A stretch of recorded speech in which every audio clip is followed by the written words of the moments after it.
beliau itu soleh zaman akhir itu repot, hisapnya gede ya.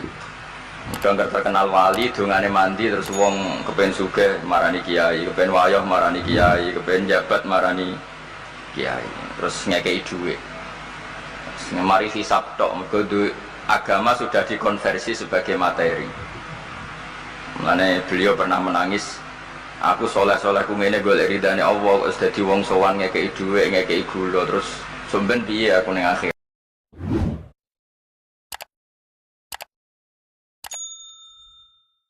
Terus pikirannya Syekh Al-Ajuri bahwa Jibril menanyakan Islam dengan niat mengertikan Islam kepada para sahabatnya Rasulullah Shallallahu Alaihi Wasallam. Artinya Jibril itu buatan takok carane sugih. Misalnya wong ketakok kiai itu salah alamat, wong alim takok carane sugih, carane jadi bupati, terus carane untuk duit akeh. Wong alim dhewe ora titik duit ditakok. Kadang kula nggih sewani tiyang Gus kula bojo kula kata carane rukun piye. Wong kiai ini ora wani wae kok takok carane rukun.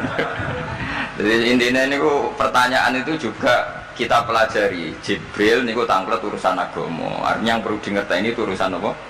Agama. Tapi kita punya masyarakat sing kadang tanya ini sesuatu yang sifatnya khadun nafsi. Terus kiai itu rapati seneng jabatan. Kadang ditakoki tiyang carane dadi bupati. Nak dadi bupati salami temblek 2 juta, nak ora dadi darani donyane ngobos. Seloro kabeh dadi kiai. Lan kula seneng nat. Terkenal donga kula ora mandi. Mergo nak mandi repot. Dadi dukun. Jadi niki repot. Kula gak ada cerita tentang Mbah Hamid Pasuruan.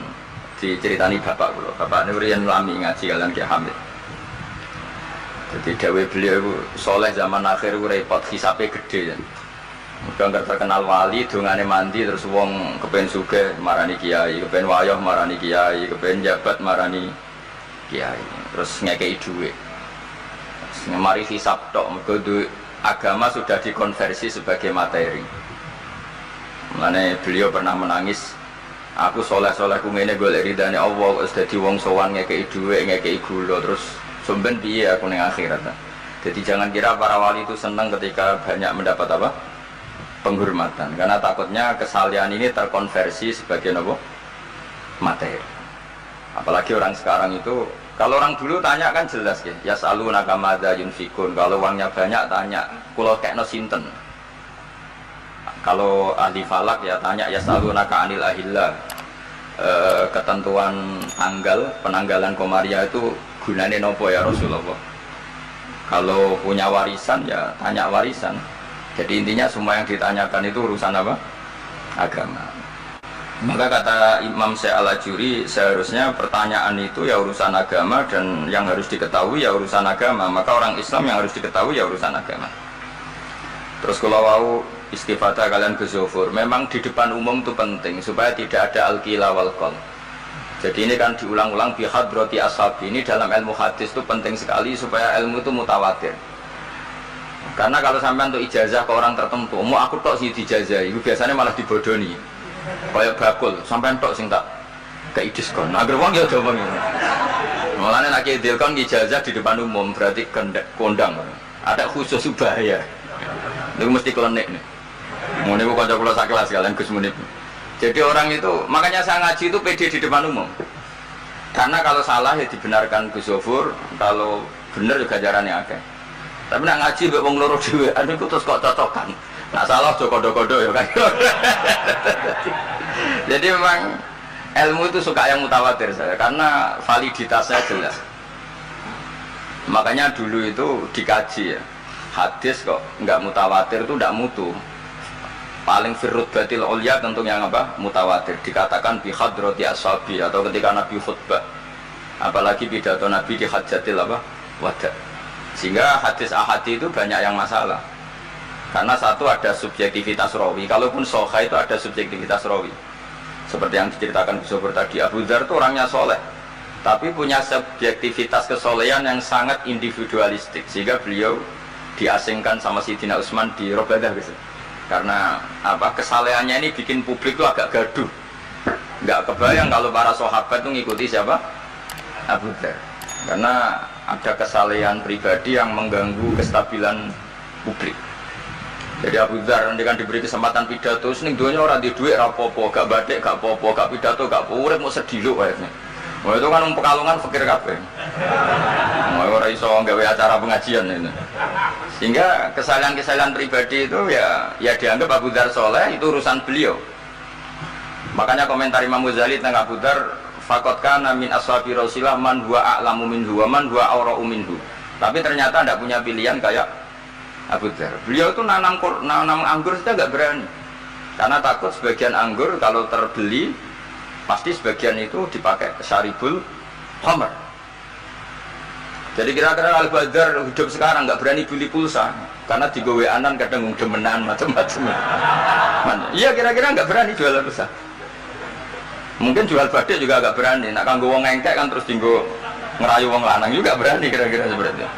Nanti jual pulpen ya gak berani, ya nanti tuku santri gue ngaji, nanti tuku mereka gue korupsi tanda tangan gue. Jadi, wah itu kalau jadi gerakan masif kan orang bisa mati semua ini. Masyhur itu khilafnya Abu Dzar dan Sayyidina Utsman radhiyallahu anhu. Jadi sehingga saya sendiri secara pribadi itu sering ikut Mbah Mun yang ngendikan di depan publik. Meskipun saya sering, terutama Gus Sofur tentunya, sering dapat wasiat khusus. Tapi saya tetap lebih senang yang ngendikan di depan publik, karena ukurannya lebih jelas. Ya saya ulang lagi, ukurannya lebih jelas. Satu, saksinya banyak. Dua, pasti itu ukuran umum. Cek sing cerdas, setengah cerdas. Tapi kalau dihentikan khusus kan, jadi kiai itu ya nak subuh Joko itu kan nasihat campur ngenyak itu. Kan. Karena apa ya, itu kan agak-agak ngamuk tapi halusan itu. Jadi, tapi kalau umum kan standarnya jelas, apa? Standarnya apa? Jelas. Ya saya teruskan. Jadi bihadroti ashabi itu menurut saya kata kunci karena pentingnya mutawatir. Terus menyangkut pertanyaan tadi yang Gus Zofur hilang, nggak semua pertanyaan harus dijawab. Sebetulnya saya juga ngeritik. Nggak semua yang diunek-unek sampean itu takok no. Kadang wong takok nasib, Gus. Kita misalnya saya itu sering punya utang 1 juta, gak iso nyaur. Kadang wong takok, kalau diutang 1 miliar caranya nyaur piye? Wong kene diutang 1 juta caranya nyaur kok ditakoki sak utang ya napa? 1 miliar. Kulo nu santri, bojone niku 3 wong sugih. Kowe iku ora kesuwan kula takok carane ngrukono bojone. Ya kene bingung piye carane. Bojo sitok kowe kudu urip malah. Ditakoki. Bojo napa? Nah ternyata santri itu terinspirasi oleh cerita-cerita. Syaratnya wali itu kudu di bojo cerewet. Nak sitok wae cerewet wali apa meneh nak telu, dia cara berpikir begitu. Nah itu yang bojo pertama itu ngancam nak masih sah dengan istri kedua ketiga mau bunuh diri. Terus dene nate nyuwun sewu melafadzkan tolak. Terus takok teng kula. Niku termasuk mukroh napa mboten Gus? Karena saya melafadzkan itu dipaksa diancam. Bojo pertama mau nopo? Disuarakan. Lah itu nang fikih kan hanya ada satu ikrah, itu mukrih harus mampu mewujudkan mahaddadahu. Kan arah Mekah tak mata. Ini ndak kasusnya unik. Umumnya bab ikrah di fikih kan nak ora ketak pateni ini ndak, ini kasusnya beda. Nak rabok turuti aku mati. Itu kan bingung. Ya saya sebarin Gus Zofur aja wallahu alam. Nunggu Jibril sudah akan datang. Artinya gini ya, problem kita kekinian itu setiap masyarakat punya iskal atau punya grundel itu ditanyakan kiai. Padahal seharusnya tidak sesuatu yang harus apa ditanyakan. Misalnya kayak gawane di bojo akeh mesti sumpek ngurmat wong itu sitok sumpek apa meneh telu.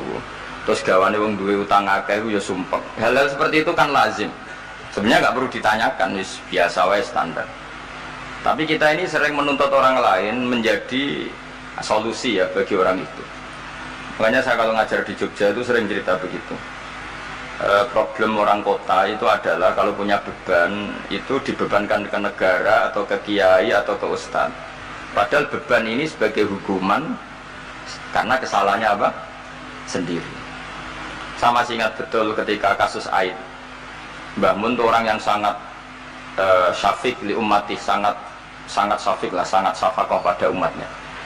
Ketika ada seorang dokter peneliti obat Aid, itu sangat tertantang, dia sangat obsesi bisa menyembuhkan Aid. Haid yang karena free sex ya, bukan karena ketularan. Saya ulang lagi, yang karena seks bebas bukan karena ketularan. Itu tidak biasanya ya duka. Baru pertama itu saya melihat ya itu agak duka. Terus beliau tidak jawab, tapi setelah dokter itu pulang ngendikan begini. Pangeran itu kadang ngersano kabeh iku ana sangsine. Cara bahasa modern ana sangsine. Ya tujuannya pangeran itu wong ben tobat ben balik nang Allah. Jadi ana wong uripe ngawur diutang, ya sangsine wong urip ngawur diutang ben uripe apik. Intinya Mbah Mun tuh mau ngendikan kesalahan itu pantese ya ana sangsine ben wong tobat. Lah saiki kiai iku nek ditakoki ngono berusaha cari solusi sanksi iku, padahal Allah kepengen memberi sanksi. Enggak sampai misalnya zaman mondok rasa regep terus bareng saya jadi kiai bingung terus kalau kan jadi solusi Gus kayak dongo laduni. Wong pangeran ngekeki sanksi kuwe zaman mondok rasa regep. Ben ora rasane isin maca keliru di depan umum. Malah yo ijazah napa? Laduni.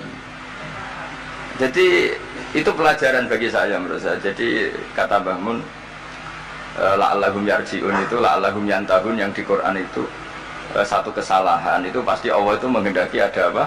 Sanksi. Tentu maksudnya Allah baik supaya tobat. Tapi sekarang sanksi itu mau dihilangkan. Kadang konsultannya itu kayak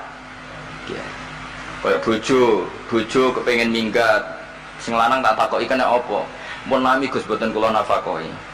Ya aku yang mending normalnya aku minggat, aku terlambat bojomu kepengen minggat saiki aku terlambat. Kudune wis wingi-wingi. Normalnya wong lanang ra tanggung jawab, mencen sanksine bojone minggat. Itu kalau kiai ini perlu memberi apa? Solusi. Tak tahu kok ilang minggatnya rek di teng-teng tuane. Berarti bojomu pinter. Wis ngerti sing lanang ra kena deloki melok wong tuane ya menika. Jadi nah seperti itu menurut saya semua kiai itu harus kayak saya dalam bab itu. Tapi mereka nyari donga, piye bojo iki ra dicukupi lah seneng.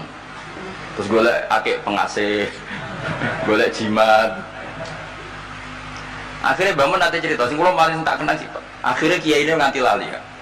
Ono melarat di ijazah kiai. Berhubung kiai ini ku isin muni ra iso diijazahi duha mek donga. Kiai ini ku lali nak dhewe fakir.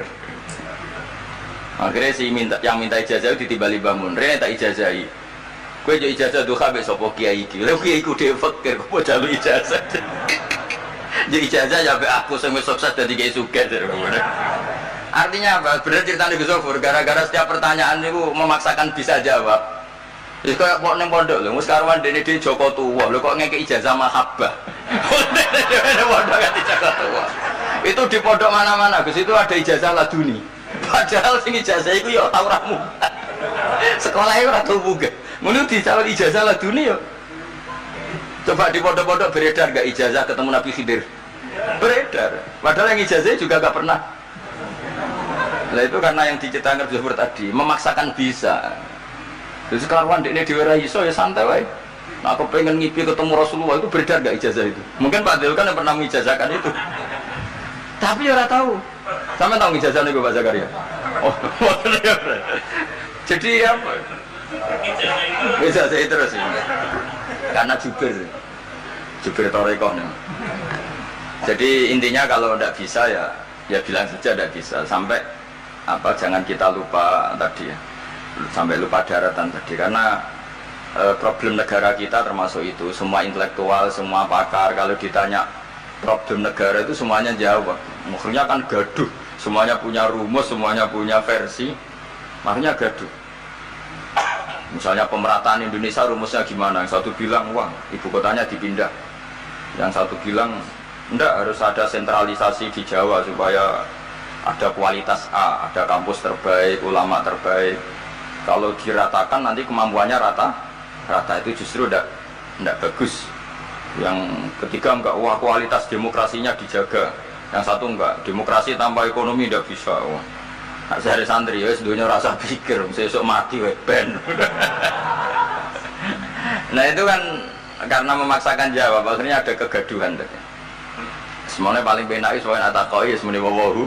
Alam senajan tos yang takok muni wis suwe bah. Gak masalah itu penting. Ya saya teruskan. Wa amal imanu fawajibun ala kulli muslimin ayyumina billahi azza wa jalla wa bi jami'i malaikati wa bi jami'i kutubihi allati rupane kutub anzal hawa ala rusuli wa bi jami ambiyai wa bil mauti wa bil ba'si min ba'dil mauti wa bil jannati wan nar wa bimalan kelan perkara jaat biya bala saru pira-pira hadis utawa pira-pira riwayat fi ahaditsa ing dalem pira-pira hadis ukhra kang liya-liya miswa yu'mina bisirat kelawan timbangan wal kelawan rat apa wat nah ki ngono maknane wat jembatan wal mizan wal khaut wasyafaah wa bi adabil qabri lan termasuk ini sing khasi ahli sunnah wa bi kaumin dan iman kelan anane kaum yukhrajuna kang dentokno sapa kaum minanari saking neraka. Ini yang mulai khasnya ahli sunnah wal jamaah aswaja kita harus iman kalau nanti itu ada keluarga. Saya tahu persis teks ini ada di Sahih Muslim ketika zaman tabi'in yang masih ada sahabat banyak. Sebenarnya bukan zaman tabi'in banget karena zaman itu masih banyak apa? Sahabat. Itu mereka cara berpikir sudah semua ahlun nar itu redaksi di Quran tuh khalidina fiha, sehingga zaman tabi'in sudah banyak yang berpikir enggak ada kemungkinan orang sing yukhrajuna minan nar. Sehingga terus ada kafilah itu ada delegasi, ayo kita ke Medina, semoga kita ketemu sebagian ashabu Rasulillah. Sehingga cerita akhirnya ketemu beberapa sahabat. Di situ diceritakan ada Jabir, ada beberapa lah yang sahabat sepuh bahkan. Nah, terus si Jabir ini, sahabat Jabir ini cerita kalau itu memang ada bisa syafaati Rasulullah Shallallahu Alaihi Wasallam. Tapi satu kontingen ini yang tetap berpikiran tidak ada syafaat itu banyak. Alasannya semua cerita tentang ahlun nar adalah khalidina fiha. Ketika Jabir masih hidup itu ya sempat terjadi debat. Loh itu yang khalidina fiha itu amma ahlun nar alladzina hum ahluha. Memang dia berhabitat neraka, memang alamatnya neraka. Kalau orang mukmin atau orang muslim itu tidak punya alamat neraka, cuma dia singgah. Ini cari pengalaman apa tidak tahu, pokoknya dia itu singgah. Nah itu kan singgah ini menjadi khas. Meskipun khas ini iskal, kita akan iskal karena itu di Quran tidak ada.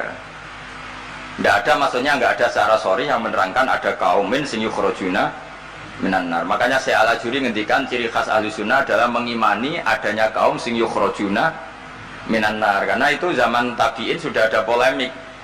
Tapi tentu kita yang mengimani itu. Tapi kalau ada yang tanya di semua Quran kalau masuk neraka itu khalidina fiha itu dijawab apa? Amma ahlun nar alladzina hum ahluha. Memang dia spesifik ahli neraka, memang dia berpenduduk neraka. Alamatnya neraka, KTP-nya neraka, kakane neraka. Kalau kita ini ndak, KTP kita surga, mbah-mbah kita ahli surga. Karena alamat kita sebenarnya kan surga. Nabi Adam itu kan surga alamat.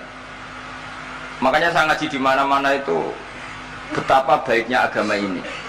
Karena kunci surga kita sudah dikasih tahu miftahul jannah. Nah, sementara kita tidak tahu kuncinya neraka. Jadi kena mlebu neraka kebangetan. Mau ngeraro kuncinya kok mlebu. Tapi jari kancaku, wah kalau ada pintu deh, Gus langsung berusak. Ini problemnya itu. Tapi nak sama mlebu neraka kebangetan. Karena yang kita punya kuncinya itu surga, kita tidak punya kunci neraka. Ono sing dikunci neraka, betul tuh. Nah harusnya kita nggak bisa masuk neraka karena nggak punya kuncinya. Jadi kalau nama hadis miftahul jannah la ya waktu syukur itu ciapi Kanjeng Nabi, wong kunci kok ditudono. Itu kan luar biasa. Jadi orang memahami hadis itu. Saya ini tak hadis bi nikmah, ini mumpung ada Gus Zofur, ini saya tasihkan. Wal asri demi masa, demi waktu. Saya ketika baca ayat yuridu wa bikumul yusra wa la yuridu bikumul usra. Dengan ayat wal asri demi waktu. Itu memang luar biasa Islam itu. Coba ya.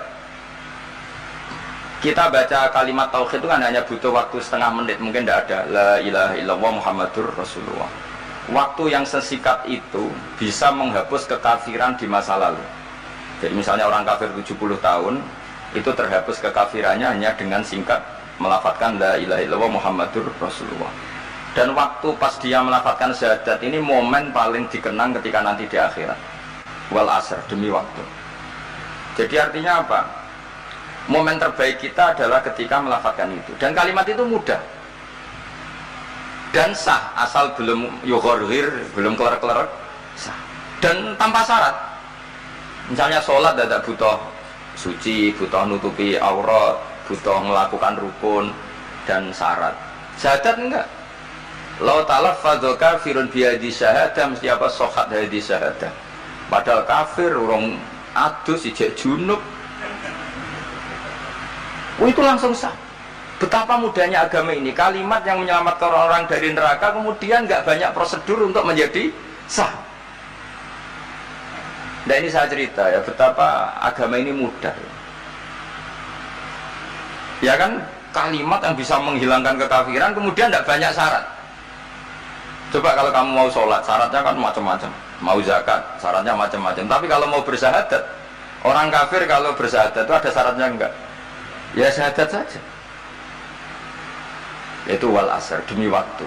Bapak Islam itu menghormati waktu, momen paling penting tentu kenangan kita adalah baca apa? Syahadat. Sehingga setiap Nabi ditanya iman atau Islam, tadi kata Gus Zafur gak boleh dipisahkan ya. Ukurannya antas syahadah alla ilaha illallah wa anna muhammadar Rasulullah. Ya saya teruskan ya. Jadi khasnya kita adalah meyakini wa bi qaumin yukhrajuna minan nar, lan kita kudu yakin anane kaum yukhrajuna kang den tokno sapa kaum minan nari sangen neraka fa yudkhuluna mongko den lebokno sapa inubi ahlul haq min ahlil ilm. Atau yang mirip-mirip ini yang diimani oleh ahlul haq min ahlil ilm. Wa hadubia ahlul ahwa wal bidah, meskipun diingkari oleh ahlul ahwa wal bidah. Jadi satu keyakinan sing diyakini imam-imam Ghazali, ulama Azhar, ulama ahli sunnah, meskipun keyakinan itu ditolak oleh ahlul ahwa wal bidah wad dolalah. Mimman sangking wong hadzaro kang medekno nak ing kita hum ing man sapa annabiyyu. Jadi bacanya mimman hadzarana humun nabiyyu. Mimman sangking wong hadzaro kang ngekei peringatan medekno. Maksudnya Nabi mewarning kita, memperingatkan kita agar takut mereka. Mimman sange wong hadzaro kang medekno nak kita hum sangka man sing dolalah wau sapa Nabi sallallahu alaihi wasallam wa hadzarona lan medekno nak kita hum ing anut man sing dolalah wau sapa sahabat para sahabat wa tabiun lan sing para anut barumane sahabat biasanin wa ulamaul muslimin lan yang memberi peranganan itu para ulama-ulama Islam. Ya, terus kita harus menghindari perilaku tertentu yang perilaku itu zaman Nabi sudah sangat diperingatkan. Misalnya yang masyhur itu Khawarij. Khawarij itu kelompok yang sangat soleh secara zahir. Yes, ibadahnya kata Rasulullah laisa siyamukum kasiyamihim wa qiyamukum kami qiyamihim. Jadi puasa kamu sahabat enggak sehebat puasanya orang apa? Khawarij. Ibadah kamu enggak sebanding ibadahnya Khawarij. Tapi mereka sangat biadab. Ya murukuna minaddin murukosahmi minar ramiyah yaqra'unal Qur'an la yujawizu hana jiro. Dan diantara kesolehan yang berlebihan ini kata Nabi apa? Yuqatiluna ahlal Islam wala yuqatiluna ahlal awsan. Kalau dijak musuhi sesama Islam semangat, tapi dijak musuhi yang jelas salah tidak semangat. Ini kelompok sing hadarona humun nabiyyu, kelompok yang kita diperingatkan Nabi untuk sangat apa menghindari. Karena logikanya jelas ya. Orang yang kafir saja inginnya Nabi menjadi muslim dengan diajarkan syahadat. Tapi ini orang yang sudah muslim, seleranya Khawarij dikeluarkan dari Islam. Tahlilan kafir, kuburan kafir, nyekelake kafir. Apa saja menjadi kafir. Ini pertanyaannya kan, inginnya seorang Nabi itu kan tentu dari kafir menjadi muslim. Ini yang sudah Islam menjadi kafir. Maka cerita-cerita di beberapa ulama, ini kenangan saya ngaji di sini. Ini sekaligus cerita penutup. Ada orang ekstremis ketemu Islam alim. Terus ketika melihat ahlul ma'asi itu maksiat, ahlul ma'asi ketika maksiat sedang maksiat. Sebaiknya orang-orang Islam seperti itu mau saya bunuh, mau saya bom. Ini yang cerita orang-orang alim ke saya. Terus kata si orang alim tadi, lau annahum matu, kalau mereka benar-benar mati final maksiyah itu aina masiruhum, lalu mereka kemana? Si yang keras tadi bilang ilanar karena mereka mati final maksiyah. Terus jawabnya yang alim tadi, akan dzalika muradan nabi, apa umat Islam mati kemudian min ahlin nar itu yang digandaki Nabi? Untungnya si ekstremis tadi agak alim. Ya enggak, Nabi inginnya umatnya itu ya mati tidak masuk neraka. Ya sudah, jangan bunuh sekarang, kasih kesempatan tobat. Untungnya si yang ekstrim ini termasuk min ahli ilm, dia nerima konsep itu, nerima. Itu jadi pelajaran dialog kealiman. Dan kita menjadi moderat bukan karena liberal atau sekuler. Memang kita baca hadis-hadis misalnya inna wuha yabsutu yadahu billail yatuba musiun nahar wa yabsutu yadahu bin nahar yatuba musiul lail. Allah yang Tuhan saja inginnya itu menunggu tobatnya mereka, bukan mengakhiri mereka dalam keadaan tidak tobat.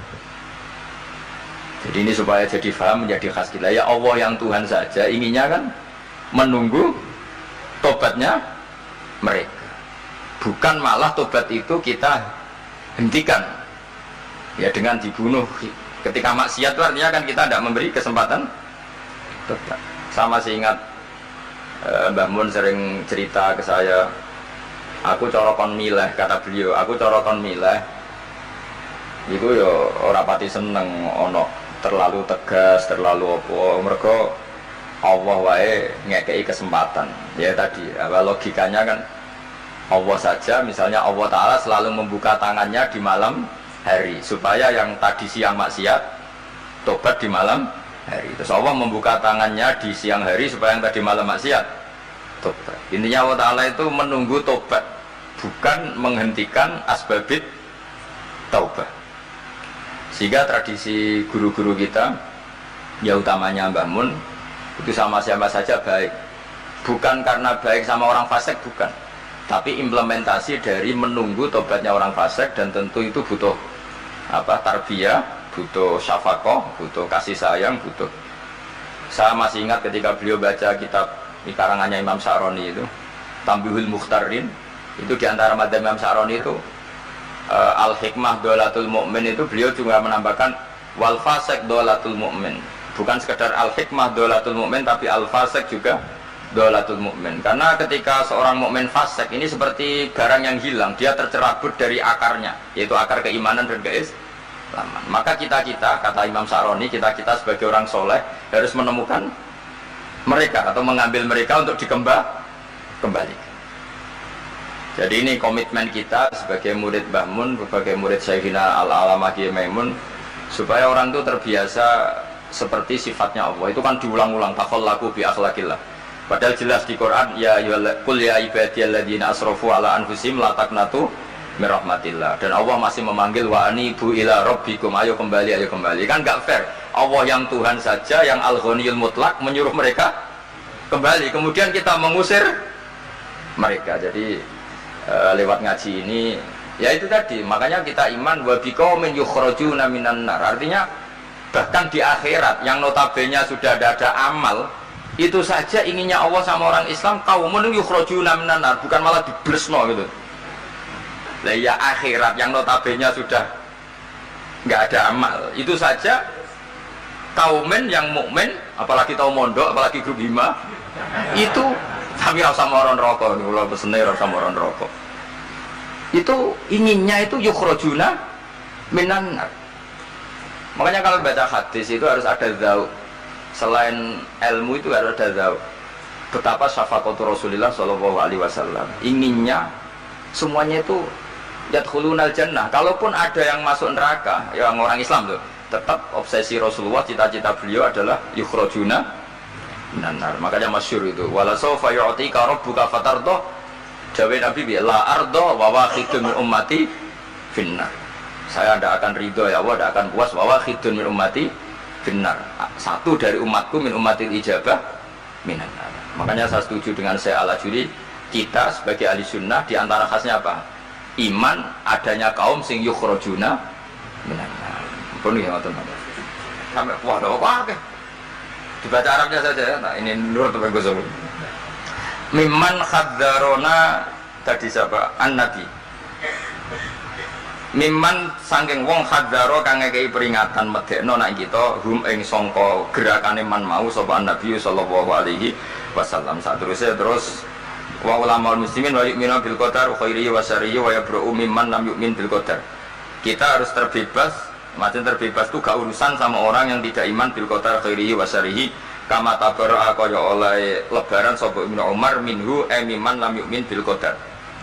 Wa qauluhu wa akhbirni 'anil ihsan qala anta abutawa ka annaka tarahu fa illam takun tarahu fa innahu yaraka fa'lam annaman satamne wong abada kang nyembah sapa man Allah azza wa jalla fa ya'lamu mongko ngerti sapa man annahu azza wa jalla mutali'un gundat sing ningali ala amalihi ing atase ngamale wong ya'lamu pirsa sapa wa ta'ala sirruhu ing rahasiane wong wa alaniyatahu lan alaniya wong sing ngamal sing jelas wa ya'lamu lan pirsa sapa wa ta'ala ma ing perkara tufi kang nyamarno sira min amalika saking amal sira wa malan perkara tubdihi kang ngetono sira ing amal wa malan perkara turidu kang ngarepno sira bi ilmika kan sira kowe ngarepno bi ilmika misale Allahu turidu am ghaira dadi maksudnya Allah ana ta kowe ngamal iku ngersakno Allah turidu am ghairahu dadi maksudnya Allah tahu amal kamu atau ilmu kamu apakah amal kamu ilmu kamu untuk Allah turidu am ghairahu apakah kowe melakukan amal itu karena Allah apa enggak ya alamu pirsa sapa taala asirra wa akhfa ya alamu pirsa sapa taala khaina ta'ala ayuni ing mripat sing khianat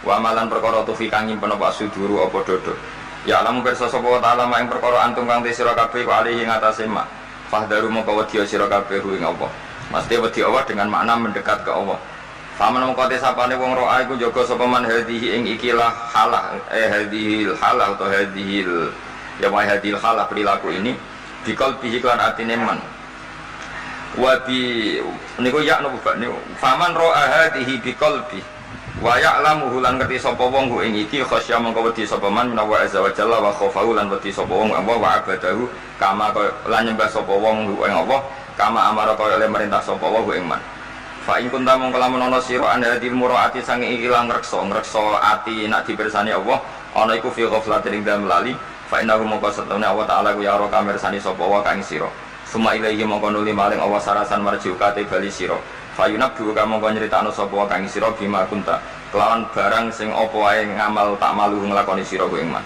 fakdar mongko wedi sira al-ghaflata ing lali fi ibadatika ing dalem oleh nyembah sira iya ing Allah wa'budhu lan nyembah sira ing Allah kama amraka kaya oleh merintah sapa kang sira la kama turidu ora kok kaya sing mbok karepno dadi nyembah Allah sebagaimana perintahnya bukan seperti yang kita inginkan wasta'in lan jaluk tulung sira bihi lan Allah wa atasim lan tetanggena sira bihi lan Allah fa innahu mongko satuna wa ta'ala ku layak tok ora bakal mutus hubungan sapa Allah ora bakal mutus rojak sapa Allah man ing wong lajak kang ngungsi sapa man ilahi maring Allah Allah tidak akan memutus harapan orang sing mengungsi ke Allah maksudnya Allah akan selalu menuruti harapannya toh wakot dominalan kali teman-teman harus nanggung sapa wa ta'ala liman kedhi wong eta soma kang cecekelan sapa man bi lan Allah nanggung ayah diaku ing to nunjukna sapa Allah ing man ila siratal mustaqim maring dalan sing cecek kita tahu Syekhina sering cerita sering motivasi apa walladzina jahadu fina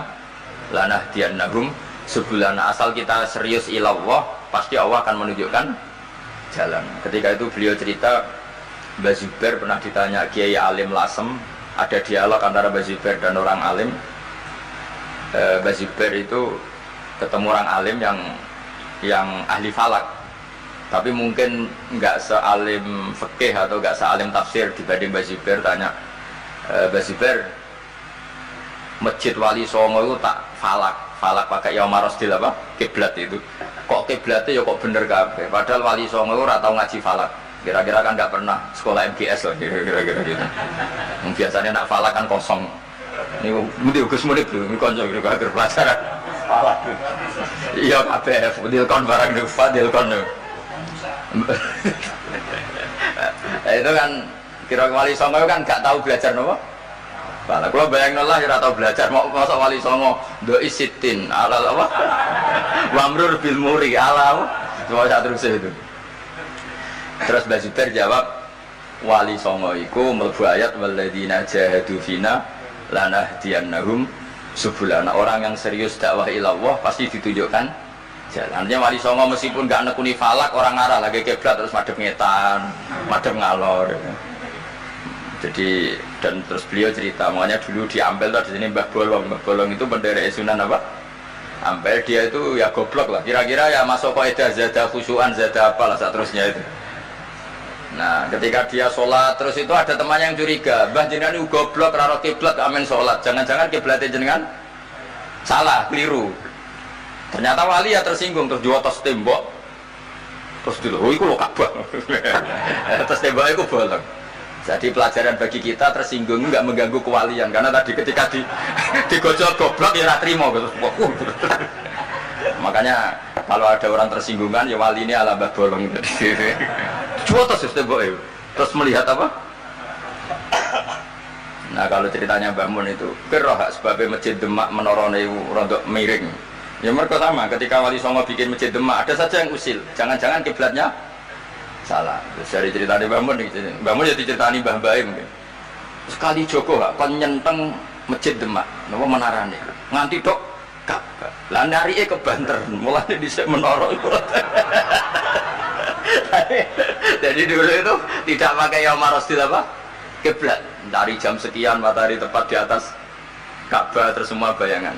Kenapa itu semua terjadi? Jawab Basibir seperti walladzina jahadu fina lanahdiyannahum sublana. Orang yang serius menekuni ngitmai agama ini, serius ya, serius ta'lim, serius macam-macam mesti lanahdiyannahum sublana. Pasti saya tunjukkan beberapa jalan menuju saya.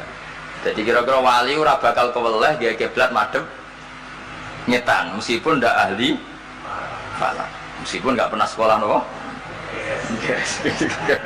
Adil kan semangat. Tahu nggak bu ya pelajaran falak?